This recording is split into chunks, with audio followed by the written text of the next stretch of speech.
Cohoba. Sí. El escrito de la Cohoba era aquel vejique que era, no solamente era el gobernante. Era brujo médico y tenía varias funciones en la... Entonces eso era lo que los mexicanos decían, o sea, el que hablaba, el que interpretaba el los que espíritus. interpretaba a los espíritus, lógicamente se daba, ¿verdad? Se drogaba con plantas, se drogaba, y entonces hay una especie de conmoción. Un trance. Exactamente, entonces luego vomitaba, cuando vomitaba era ya el vómito, purificarse. se purificaba, entonces decía que había hablado con los dioses. Y ese que era médico, que era sacerdote y que era jefe justamente porque era el único que tenía la capacidad de hablar con los dioses. Todavía lo utilizan algunas tribus, todavía lo utilizan algunas tribus del Amazonas.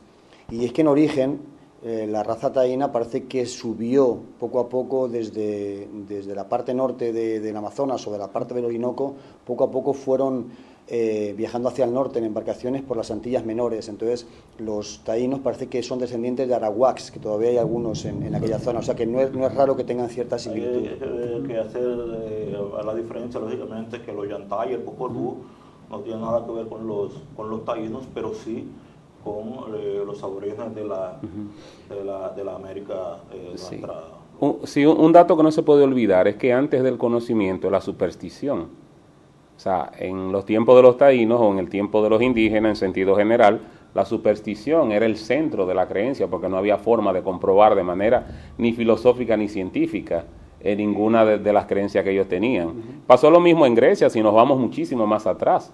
O sea, los griegos creían en los dioses, después los romanos también creían en los dioses, pero eso era para explicar los fenómenos naturales, cosa que sabemos todos. O sea que... No, claro. Y de hecho hubo un gran literato, un gran intelectual que asimiló la cultura de los griegos a Jesucristo. Dijo que los dioses del Olimpo hacían exactamente el mismo papel que Jesucristo, porque él decía que en términos vertebral lo que interesaba era la creencia, ¿no? La confianza en un ser que estaba por encima de lo físico, y era Jesucristo, y era... Pero eso lo dicen ellos, no lo estamos diciendo nosotros. Voltaire decía que si Dios no existiera habría que inventarlo. Sí. Enlazando con la literatura, señores, Fray Gabriel Tellez era mercedario, Sí. Tirso de Molina. Sí. Era sacerdote, era padre mercedario de los que Sí. venían a hacer labor aquí a Indias, y como hablamos en otros programas, aquí parece que fue cuando escribió parte de su obra, o parte por lo menos del Burlador de Sevilla, que fue una de sus obras más conocidas. Pedro Antonio Valdés lo cita en uno de sus cuentos tú mencionabas ahora a Tirso de Molina, y lo cita como que visitó La Vega, que estuvo un tiempo en La Vega, también estuvo en Santo Domingo, para la misma época. Claro, habíamos hablado nosotros en un programa anterior de que justamente el personaje de Don Juan Tenorio nace aquí en Santo Domingo, en la ciudad intramuros de Santo Domingo, justamente lo crea el Marqués de Santillana. Tirso de Molina. Tirso de Molina, Marqués de Santillana, no, Tirso de Molina, perdón, con el Burlador de Sevilla, que fue escrita prácticamente por entero aquí en Santo Domingo, y se crea entonces ese personaje de Don Juan Tenorio, que luego José Zorrilla lo hace popular en todo el mundo. Y también Lord Byron, que escribió Don Juan. Sí. Lord Byron también lo internacionalizó, y lo dio a conocer. Claro. Sí. Claro. Pero nosotros tenemos un compromiso de seguir hablando de literatura latinoamericana y española.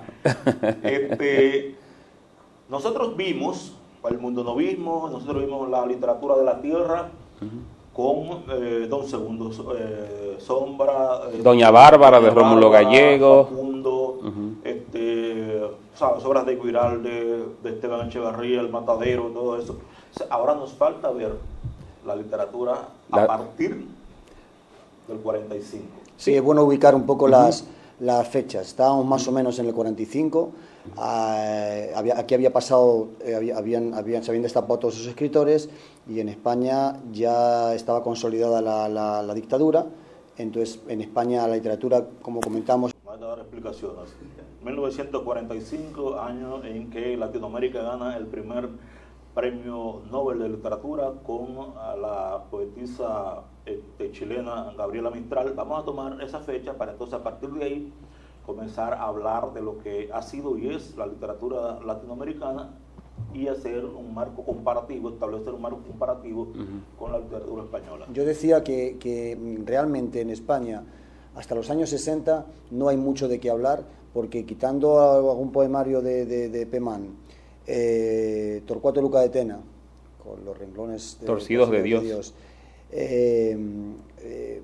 Cela, que había escrito ya La familia de Pascual Duarte y La colmena, pues realmente no había gran cosa.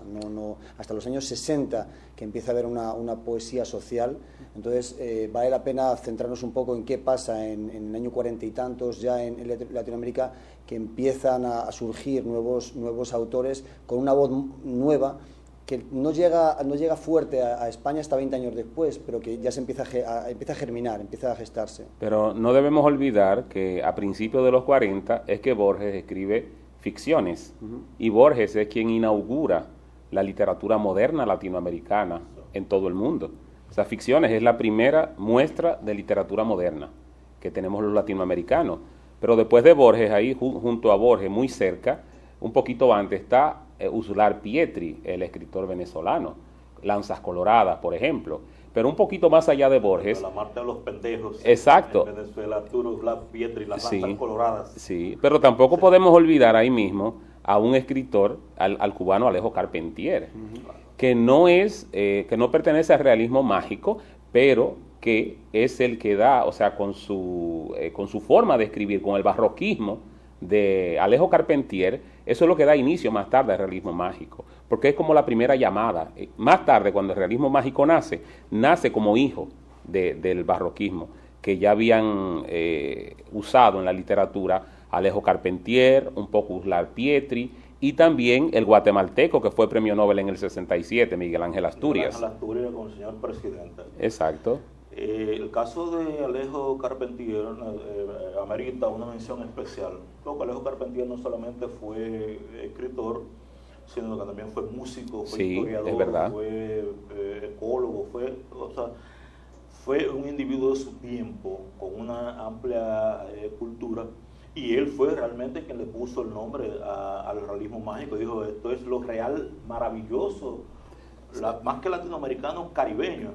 Pero fíjense ustedes que si nosotros vemos el grupo de escritores que se desplegó en el boom latinoamericano como característica estructural literaria, solamente hay cierto parecido entre García Márquez por un lado y Juan Rulfo por el otro lado. Pero todos los otros, Borges, Cortázar, Miguel Ángel Asturias, parece un poco, pero los otros son totalmente diferentes. Pues estaba José Donoso, el chileno, con el oxígeno pájaro de la noche. Pero no hay una característica que defina al grupo en términos estructural, literario, sino fue la identificación, señores, en la literatura cubana con la realidad cubana. Pero también es que la literatura latinoamericana es unidad y diversidad. O sea, es lo uno en lo diverso. Exactamente. Porque son 21 países escribiendo. Lo único que es común a todos es la lengua. Pero también hay otro dato. Los escritores latinoamericanos del boom, todos eran exiliados políticos. Sí. Entonces eso influyó muchísimo en su identidad y en la literatura. O sea, la mayoría estaban corriendo de gobiernos dictatoriales en toda América Latina, y ese escape los identificó a todos.